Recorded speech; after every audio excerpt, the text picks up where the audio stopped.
Welcome to this video, how to model investor IRRs for a startup company. Before we start, if you're interested in more videos, don't forget to subscribe to this channel by hitting the subscribe button below. This Excel model is a financial model made for a beverage startup company. Such startup companies normally have no operating history, and they will basically present you with a business plan to ramp up sales and profits over the next years. Typically, they will also have a significant amount of capital expenditures included in their budget, since this is needed to get going with the manufacturing of their products.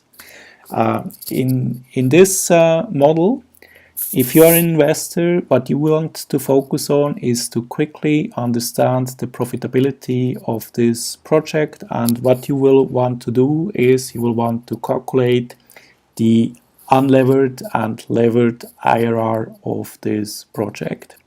Now, the point of this video is that if you are an investor, it's a bit more complicated, because in addition to understanding the profitability of the project, you will also want to look, or you actually will have to also consider, what's the impact of the planned financing structure, especially the impact of the equity stakes you will be offered and you will be given.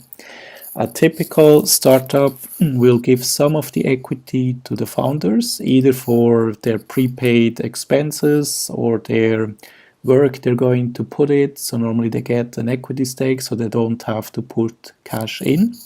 But new investors, they will have to bear all the new funding. In this case, a 4.2 million equity injection is required. We also have some equipment finance, but basically majority of the financing will be equity, and this will have to be paid in cash by all these different or basically by the new investors.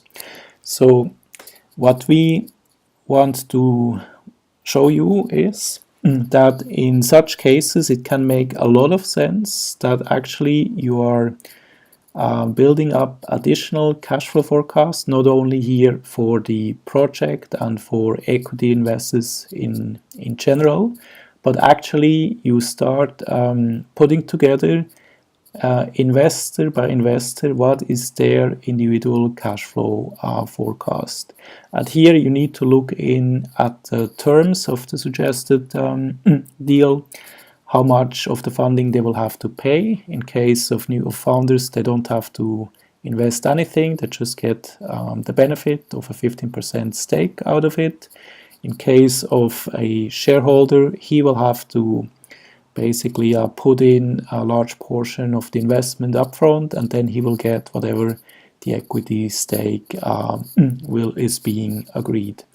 And what we recommend is to do this investor by investor if needed, up to this. In this case, these are 10 different investor categories or investor individuals, and it's important to understand each of their situations and to build up their cash flow forecasts.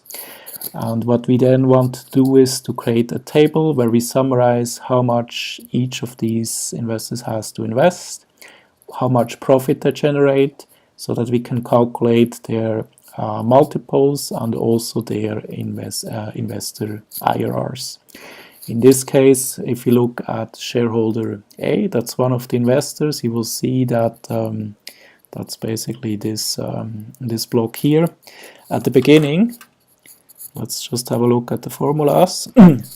You see we have here, he has to pay, is basically he has to finance 41% of the financing required. 41% is basically his equity stake of the equity stake which are going to be issued for this 4.2 million.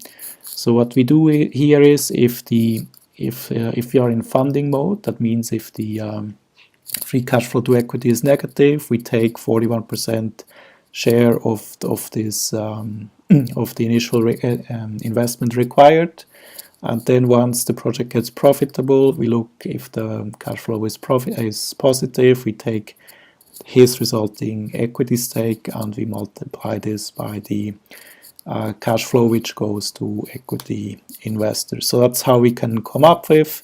We look then here at what's the cumulative position, and then at the end we can see what's his profit by just always taking previous year plus the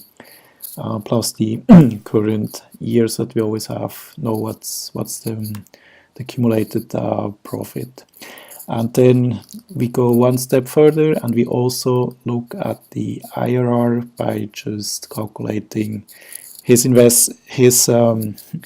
cash flow forecast, and we calculate what his IRR is.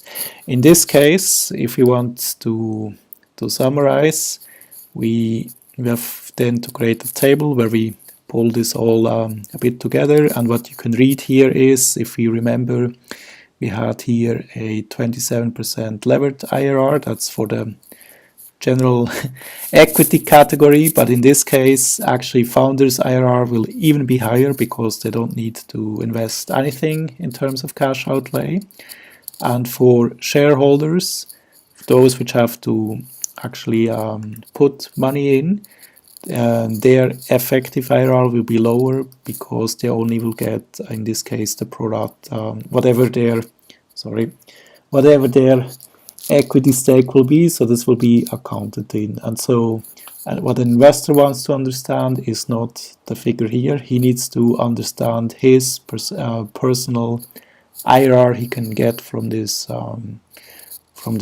project, and that's where, on that basis, he will make his decision whether to invest or not, and he will also look, of course, at all the risks associated with that.